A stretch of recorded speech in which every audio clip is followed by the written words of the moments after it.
அவன் நான் எந்த வேலை செஞ்சாலும் வந்து அதுல பங்கு எடுப்பா. நான் தூங்கும்போது அவ என்னுடைய கால் பிடிக்காம அவ தூங்குனது இல்லை. கால் பிடிச்சு விடுவாமா அவனுக்கு. என்ன அம்மா கால் வலிக்கும்னு எனக்கு தெரியும். கால் பிடிச்சு விடாம தூங்குனது இல்லை. என் முன்னால அவ எதிர்த்து பேசினது இல்லை. என் முன்னால அவ கால் நீட்டினது இல்லை. நான் மேல கீழே உட்காரும்போது அவ மேல உட்கார்ந்தது இல்லை. அவ என் கூட அப்படி இருந்திருக்கா அப்படின்னாங்களா. அப்புறம் சொல்லிட்டு சொல்றாங்க, எந்த ஒரு குழந்தை தன் பெரியவர்களுடைய கையில் இருக்கக்கூடிய சுமையை தன் கைக்கு மாற்றிக் கொள்கிறதோ அந்த குழந்தை அந்த முதியவர்களை முதிர முதிர பார்த்துக் கொள்ளும். எந்த பெற்றோர் தன் குழந்தையை சுமை தூக்கிவிடக் கூடாது என்று போய் போய் மூட்டையை தூக்கிக் கொள்கிறார்களோ நீங்கள் முதிர முதிர உங்கள் குழந்தையை நீங்கள் தான் பார்த்துக் கொள்ள வேண்டும். என் குழந்தை என்ன பாத்துக்கிறா அப்படின்னு சொன்னாங்களா. இப்ப புரியுதா? அன்பாக இருத்தல் என்பது புத்திசாலித்தனம். சொத்து கிடைக்கும். சொத்து இல்லை, பெரியவர்களின், உற்றார் உறவினர்களின், நண்டை அயலாளர்களின், சமூகத்தின் ஆசீர்வாதமும் சேர்ந்து கிடைக்கும் என்றால் நாம் அன்பாகத்தானே இருக்க வேண்டும்.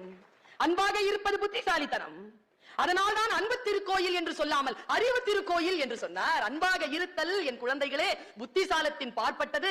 நான் என் சொத்து சுகத்தை, என் அருளை, என் ஆசீர்வாதத்தை உங்களுக்காக விட்டு செல்ல வேண்டும் என்றால் அறிவுடன் இருங்கள். அறிவுடன் இருப்பது என்பது அன்பாக இருத்தலுக்கான அடிப்படை என்று நமக்கு சொல்லி சென்ற இந்த பெரியவருடைய பெயரால் நான் சொல்லுகிறேன். ஒவ்வொரு தனி மனிதனும் மன அமைதியும் மன மகிழ்ச்சியும் கொண்டிருக்கின்ற பொழுது இந்த உலகம் மிக அழகாக இருக்கும். காரணம், எங்களுடைய இஸ்லாத்தில் சொல்லுவார்கள், நாம் சொர்க்கத்திற்குள் நுழைந்தால், இறந்து நாம் சொர்க்கத்திற்குள் நுழைந்தால் முதலில் மகிழ்ச்சி உருவது யார் என்றால் முகமது நபிகளோ அல்லது நம்மை பெற்றவர்களோ நம் நண்பர்களோ இல்லையாம், நம்மை படைத்த அந்த இறைவன் தான் ஆகப்பெரிய மகிழ்ச்சி அடைவான் என்ற பொழுது நாம் சொர்க்கத்திற்குள் நுழைவதற்கான வாயில் என்பது நாம் அமைதியாகவும் நாம் அன்பாகவும் இருப்பது. இதனால் அடுத்தவர்களுக்கு அதை கடத்த முடியும் என்று சொல்லி அத்தனை பேரையும் என் தமிழால் வாழ்த்தி நாம் தனி மனித அமைதி பெறுவோம். மன தூய்மையாக இருக்க நாம் பாடுபடுவோம். இந்த உலகம் அமைதியாக இருக்கட்டும். இந்த உலகம் செழித்து நம் தலைமுறைக்கு அற்புதம் ஒரு உலகமாக அமையட்டும் என்று சொல்லிக்கொண்டு வாய்ப்பளித்த அனைத்து நெஞ்சங்களுக்கும் நன்றியை தெரிவித்து விடை பெறுகிறேன். நன்றி, வணக்கம்.